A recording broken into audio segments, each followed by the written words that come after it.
আসসালামু আলাইকুম। আশা করি সকলেই ভালো আছেন। বর্তমান স্ক্রিনে আপনারা যে শশার গাছগুলো দেখতে পাচ্ছেন এটা হলো ভিএনআর সিটের জনতা।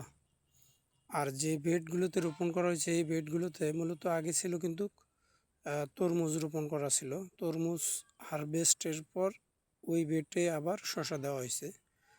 এখন পর্যন্ত কোনো ফার্টিলাইজার ব্যবহার করা হয় নাই।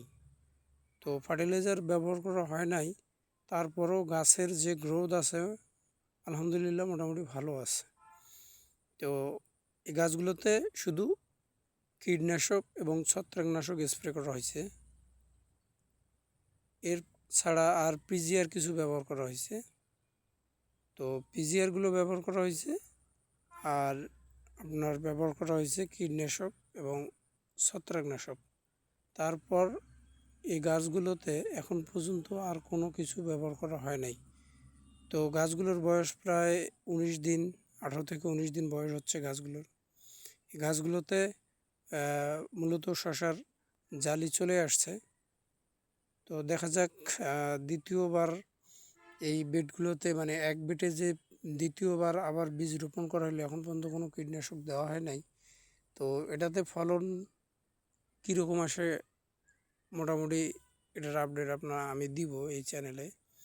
তো আজকে অনেক দিন পর আমি এই গাছগুলোর ভিডিও করলাম। মূলত সময় পাওয়া যায় না ভিডিও করার, তারপরও 2-2.5 মিনিটের একটা ভিডিও করলাম, আপনাদের সাথে শেয়ার করলাম।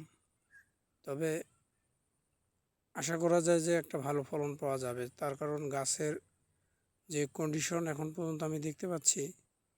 আর যদিও ফার্টিলাইজারের প্রয়োজন হয় তবে লিকুইড সার ব্যবহার করা যেতে পারে।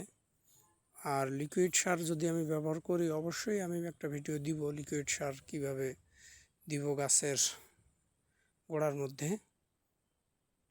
তবে যদি এক বেটে 2 ফসল, প্রথম ফসল মার্শাল্লাহ ভালোই হয়, দ্বিতীয় ফসলটা মূলত কেমন হয় এটা যদি আপনারা পরীক্ষামূলকভাবে দেখতে চান অবশ্যই আমার চ্যানেলটি সাবস্ক্রাইব করে আমার পাশে থাকবেন। তা না হলে আপনি ভিডিওগুলো দেখতে পারবেন না যে এক বেটে দ্বিতীয় ফসল কিভাবে হচ্ছে। তো অবশ্যই আমার সাথে থাকবেন। আসসালামু আলাইকুম।